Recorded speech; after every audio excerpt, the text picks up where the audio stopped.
Have you ever seen a pimple this big? This girl had one right on her face. She decided to pop it, but it started getting bigger and bigger. Suddenly a hair pops out of the pimple, and when she touches it, it turns out to be alive. The year is 1968. In a small town called Mill Valley, everyone is getting ready for Halloween. A girl named Stella is on her way home. Stella is into horror stories and even writes some of them herself. She is contacted over the radio by her friends, Chuck and Augie. They are going to get revenge on their bully Tommy. They don't even know where this urge will lead them. They walk with a bag of candy and see Tommy's car. One of the hooligans snatches the bag of candy from Chuck on the fly, but when he unwraps it, all he finds is dirty underwear. As the car stops, they start throwing eggs at it. He loses control of the car and drives into a fence. To Chuck's surprise, his sister Ruth gets out of the bully's car. They run away and the angry Tommy goes after them. At the drive-in theater, the team climbs into the car of a guy named Ramon to hide. Suddenly, the car is surrounded by Tommy and his friends, but there are too many people around, so they have to leave. Since the threat had passed, Stella suggests that Ramon have some fun and see a haunted house. They drive up to a gloomy mansion. Chuck says that teenagers used to hang out here, but after one of them went missing, the house was shut down. It was once owned by the Bellows family. They were the town's first residents and owned a paper mill. The doors of the house are locked, but Ramon easily opens the lock with Chuck's pen. Once inside the house, they tell the boy the story of Sarah Bellows, who was forbidden by her relatives to leave the house. Children from all over the town would run to hear her scary stories. Afterward, however, they all died under mysterious circumstances. Before the townspeople got to the girl to get revenge, Sarah hanged herself with her hair. Legend has it that if you come to the house after midnight and ask her to tell the story, it will be the last story you ever hear. The atmosphere within the abandoned house is eerie. Behind a closet, Ramon finds a secret door. After walking through the hallway and opening another lock, Stella is surprised to discover that they have managed to get into the basement where Sarah Bellows lived. On a dusty shelf, the girl finds a book. It contains scary stories that Sarah wrote in her own blood. Suddenly they find out that Tommy had come to the house and locked them in the room. Ruth pleads with them to not lock them in since her brother was part of the group, but he ends up locking her in with them. Once inside, the girl becomes caught up in a web. While the boys are trying to get out, Stella whispers for Sarah Bellows to tell her a story. Strange gooey darkness envelops the walls of the house and opens the room, giving them a way out. They don't understand who opened the door. Once out of the house, Ramon is annoyed to learn that Tommy has wrecked his car. Stella offers him a place to sleep in her basement. Once in her room, Stella opens a book by Sarah Bellows and starts reading. She finds a story called Harold, which, judging by the fresh blood, was written recently. This alarms the girl. What scares her, even more, is that the story is about Tommy. Tommy arrives home and his disgruntled mother asks him to get some eggs from the chicken coop. The scarecrow watches him. The boy enters the coop and darkness descends over the building. As he walks past the scarecrow, Tommy punches him and calls him Harold. Walking past it again, in place of the scarecrow, the lad finds an empty pole. It makes him uncomfortable. As he walks on, Tommy encounters the scarecrow, who starts walking in his direction. Finding a pitchfork, he stabs the creature with it, but it takes it away from him and in turn, hits Tommy. After getting out of the field and trying to get to the house, Tommy is horrified to realize that hay begins to fall out of his mouth and that the skin on his hands and face becomes deformed. Tommy turns into a scarecrow. Stella shows the story to Chuck and Augie and relates it to the fact that Tommy didn't come to school today. When they arrive at the cornfield, they see the scarecrow in Tommy's clothes. In fact, the girl believes that the story is described as a true story, but Ramon doesn't believe her. Stella decides the book is dangerous, so she returns it to Sarah Bellows' room. Ruth discovers a large pimple on her face that looks like a bite. Ramon comes to Stella's room and after a few minutes, she finds him reading the book of Sarah's scary stories he found on the table.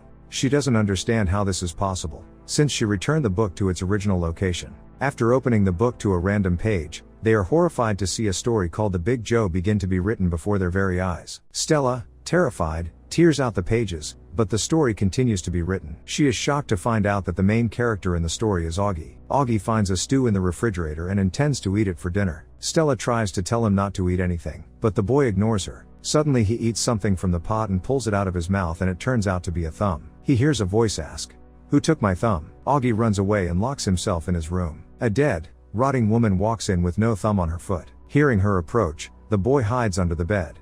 The door opens, but nobody appears to be in the room. After almost getting out from under the bed, Augie tries to have a look at what's there, but the monster drags him by his feet under the bed right into the darkness. Stella and Ramon burst into the house. Pushing the bed aside, they see the boy's fingernail marks on the floor. Stella blames herself for what happened and Ramon tries to convince her that it isn't true. Chuck and Ruth, who come up to them, Can't believe what's happening either. Stella says that these stories are written every night. She thinks that something terrible is about to happen to everyone who was in the house that night. Ruth thinks that whatever is going on is just a ridiculous prank and leaves because she has to play in a musical tonight. The rest guys try to burn the book, but it doesn't burn. Stella questions what they really know about Sarah Bellows. The team goes to their local newspaper branch and starts looking into the archives. They learn that a year after the girl's suicide, all the other members of the Bellows family disappeared without a trace. After looking through the book, Stella discovers that they were also victims of the monsters in Sarah's story. Suddenly, one begins writing itself in front of them again. The story is called The Red Spot and the guys realize that it will be about Ruth. In the dressing room,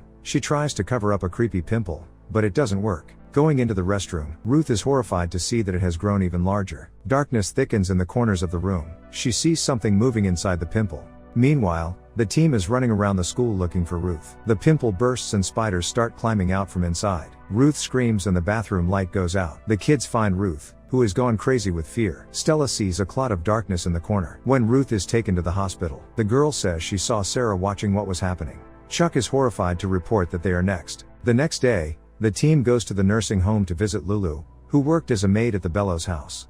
She knew Sarah well until she was fired. Chuck tells them that he had a dream about a red room where a fat, pale woman was watching him. He fears that the dream will be used on him. After visiting Lulu, they learn that in fact, Sarah did not actually hang herself in the house, but in a mental institution, where they soon head. They ask for access to old patient files and one of the doctors tells them that they are kept in the red room. Chuck is terrified at the prospect of visiting the red room from his dream. Stella and Ramon say they will go there themselves and he can wait for them outside. Upon reaching the archives, they learn that Sarah Bellows was sent to a mental institution by her own family. Her doctor was her own brother Ephraim, who tortured Sarah under the guise of treating her. They also find a recording of Sarah's conversations with him. She swears she didn't do anything, but Ephraim doesn't believe her and electrocutes her. He tries to beat a confession out of her that she poisoned the children, but Sarah says she tried to save them. The weeping girl says that the children died because of water that was poisoned by mercury from the Bellows paper mill.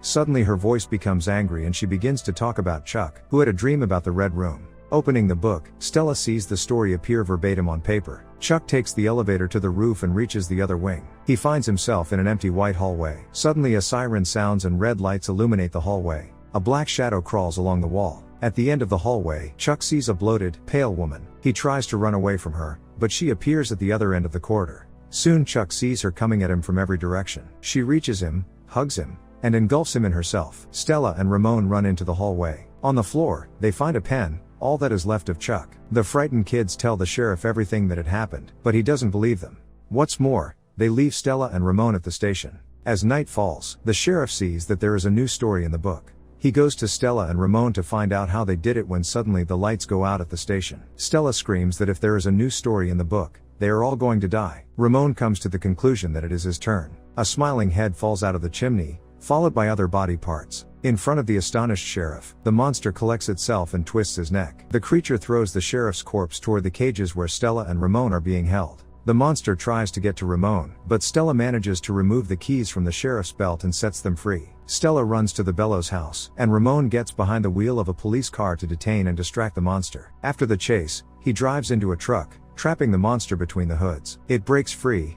tearing itself apart. Stella runs into the Bellows house, screaming at Sarah not to tell any more stories. She informs her that she knows Sarah's innocence in the children's deaths. Suddenly, the book disappears from Stella's hands and the house around her is lit up with a bright light. The book is left lying in the abandoned house, where Ramon runs in. He sees that the book is writing a story about Stella's haunted house. The boy starts running around the house looking for Stella while the monster chases him. Stella ends up in Sarah's memory. Bellows drags her into the basement, where she meets the girl herself. Sarah suggests that Stella hear another story, but instead the girl suggests that she listens to it herself. She accuses Sarah of going from being a victim to a monster and taking her friends. She tells her that even though her family members were horrible people, Sarah is the only one to blame for all the horrible things she did to her friends. Stella promises to tell her true story. The ghost gives her a pen. Stella pricks her finger and writes that Sarah Bellows is not guilty. Stella promises her that now she can forget everything. After this, the ghost disappears, as does the monster who has already captured Ramon. Stella leaves the cellar and they leave the house together. She writes the true story about Sarah and wins first place in a literature contest for it. Ramon leaves town. The girl is convinced that Augie and Chuck can be brought back with the help of the book. She just needs to figure out how to do it. That's all for now. Thank you all for watching. Which movie retelling would you like to see next? Let me know in the comments. See you next time.